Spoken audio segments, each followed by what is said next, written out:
all Better Photography viewers. I am K Madhavan Pillai, the Chief Editor of Better Photography, and welcome to you all. It's a lovely rainy day in Mumbai. Delhi, of course, is still waiting for some respite from the heat. But connecting with me from Delhi, we have a very special guest today.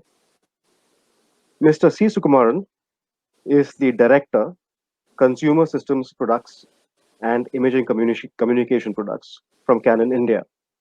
And he is with us to discuss some of the key launches from Canon. These launches were barely made were made barely 6 days ago. He's also here to discuss the Indian scenario. Welcome, Mr. Sukumaran. Welcome to this interview session. Thank you, Madhavan. Thank you.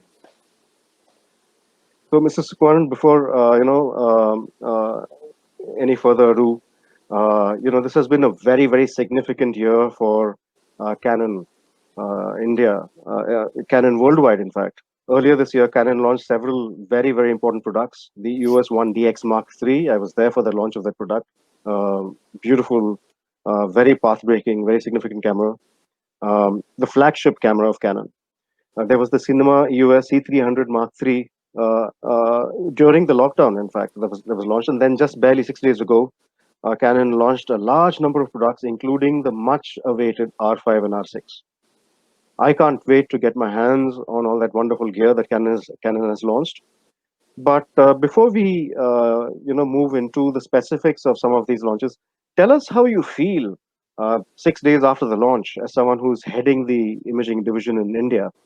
What is it that is going through your mind at this point of time?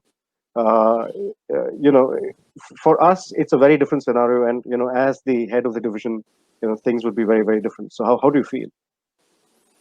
Well, thank you for this question. Very obviously, it's very, very exciting for us, I should say. Especially, these launches have been the most awaited for us, and we've been waiting for a while. While within Canon, we've been getting a lot of information about this product, but the day the product is launched, it's a huge relief for us that this product is out now. And most importantly, while there's a lot to talk about the product, but there's also that this is the first time that we had a virtual product launch of R5 and R6, and I'm sure you've viewed this too live. And as we talk now, we've crossed 3 million views from the social media. So it talks a lot about the product, and also from a customer's point of view and the brand loyalty that we've had. And in the first few days, fantastic responses coming in from our customers. And there is, while on digital, we could see it live, the type of enthusiasm that our customers have shown. Offline, our Canon Image Squares, we have our stores, and we've seen a lot of calls coming in. And our partners who are a bit down for the present situation that we're going through are extremely excited. And we're starting the sale from August first week, and we are hoping that our customers get the touch and feel of it and give us more information about it. So it's definitely very, very exciting to us. Yeah, thank you. That's wonderful. It's actually significant. These are significant for us. In fact, my next question to you is going to be about the R5. But Canon has actually released a very, very nice video which was played during the launch. So Nitin, would you be able to play the video?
That was exciting.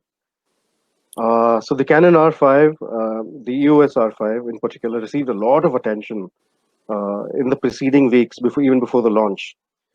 There were so many rumors, and even certain websites actually had their own pricing announcements that popped up.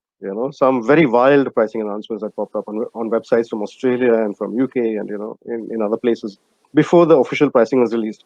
So, could you tell us a little bit about the Canon R5 and about how much it costs in India?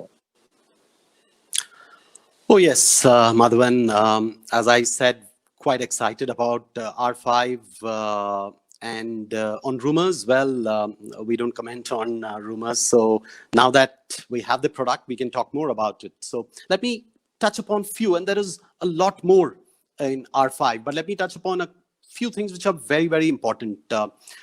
Firstly, R5 incorporates a brand new 45 megapixel CMOS sensor uh, and 8K video recording capability, which is quite unheard of and unparalleled in the industry, which gives very high sense of image quality and speed together, which is the big demand from our professionals. They always ask for high quality and high speed for action oriented. So there is that big shift that R5 will bring in that perspective. Uh, the second aspect has been in the first time in the EOS history, uh, in-body image stabilizer comes in. While we've always had it for our lenses, but now the first time we've gotten in-body image stabilizer along with lenses in-body image stabilizer, I think gives great flexibility for video shoots, still shoots, handheld conditions, so that those images don't shake. And those are most important moments, and we don't want that image to shake. So uh, IS is a big feature that we're bringing in within the body. Then comes in the autofocus. Uh, for the first time, it is 100% autofocus that we've gotten. So again, from a professional's perspective, it's an end-to-end image. He doesn't need to worry whether it's 80 or 85% image that is covered. It's absolutely an end-to-end image coverage that it comes in with. So there are absolutely many more. It comes in, we also have come up with image.canon, and I'll talk more about it as I go forward. A lot of features that's packed, and 8K definitely is at the top for R5.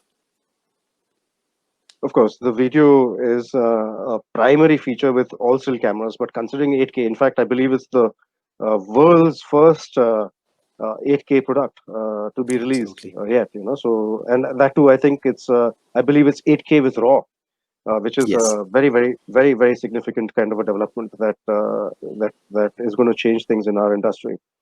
Um, so, video is a primary feature with the R5, and of course stills with all the developments in the autofocus area and the 45 million pixel sensor.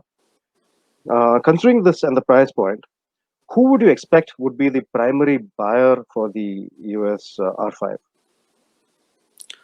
Well, on the specific TG, we've had, I think the need came in from this particular TG to create a product of this nature. So while we have many genres, but I think one of the most important genres being the wedding. We have wildlife. We have uh, uh, media, and also fashion.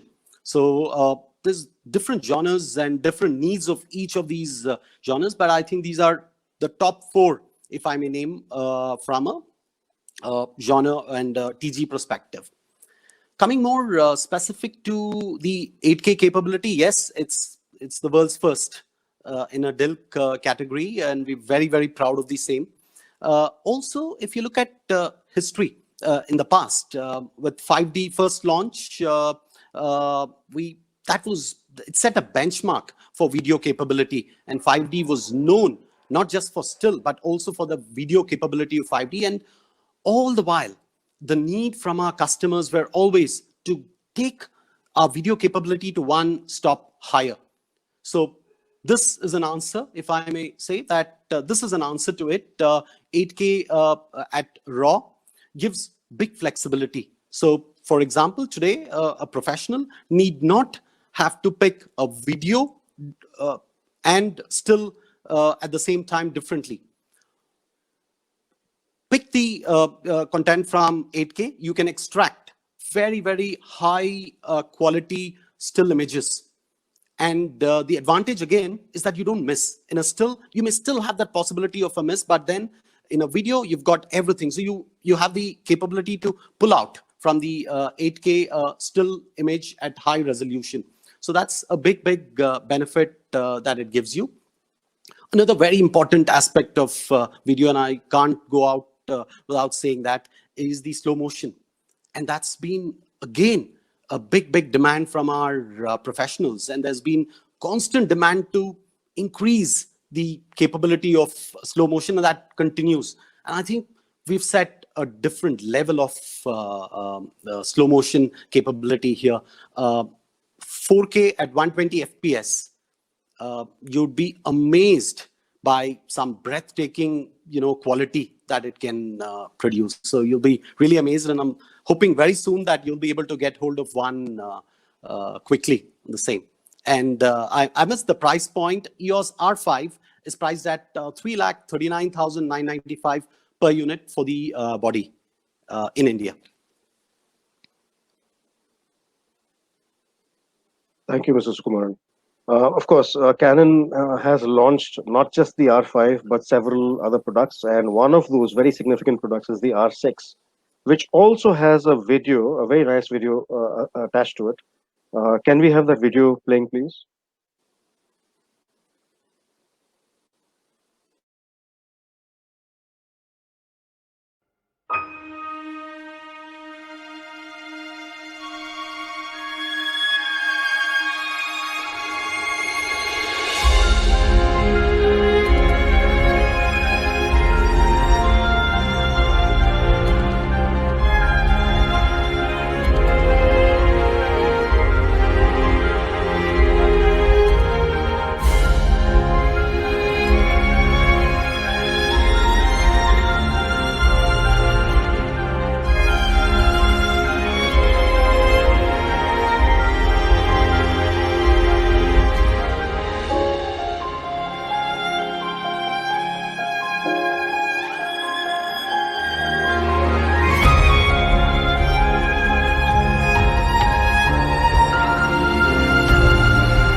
That was a lovely video. Thank you. One of the things that I must say is that the R5 generated so much of excitement. Even in the preceding weeks before the launch, it generated so much of excitement that the R6, if I may say so, is being almost overshadowed by the R5. But to me, this is a very, very significant option that has emerged from Canon because it has the same sensor as the EOS 1DX Mark III, along with the 100% AF coverage, especially with its low light capabilities. The R6 gives potential buyers of the EOS 1DX Mark III somewhat of an interesting choice to make. Would you agree with me on that? And what can a potential user of the EOS R6 look forward to considering the situation? Well, thank you for this question. And R6 is another big launch for us. Although R5's taken a bit of limelight at the beginning, but then R6 is definitely a important product for us. You said it right, that the specification itself talks a lot about it. Having a sensor same as 1DX Mark III, it talks a lot about what we have packed into R6. R6 is in a way a mirrorless successor of EOS 6 series of our range that we've had. So if that's the way we look at it, then you look at also from a professional's point of view, and we've had the big advantage of India is that we have different set of customers and their needs are a bit different. So for example, this will go so well with a 60 user who wants to upgrade in future, and it's packed with a lot of features, almost as good as R5, but at an affordable range. So that gives a lot of flexibility to, for example, a wedding photographer. And today, presently, we have wedding photographers who use even an 8TD to up to 1DX. So the range, in a way, is there. So from a TG, and I'm sure that R6 will be a definite big success among this set of customers. And it's, as I said, it's really packed with a lot of features. So it's just not the wedding, even the fashion photographers, if I may say, wildlife. So there's a lot of application to it. So definitely a big future for us, R6, surely. I would think so. Very, very exciting launches in the R5 and the R6. But of course, that's not the only thing that we've launched. What are some of the other products that Canon has launched recently? Okay, so if you look at this year, it has been a big year for us. While Olympics is postponed, but we've really gone ahead with our plans of our product launch. It started off with 1DX Mark III, and that's our flagship model, and then followed it up with C300, and now we have R5 and R6. Along with this, we also have teleconverters. We've launched a couple of accessories to this. So we've really gotten, body alone is not good enough. We need a range of lenses as well. So we've gotten that range as well. And I may say, while there is these launches happen, but it's also to do with our consumer study. And we do this consistent consumer study that's helped us to come up with these range of products.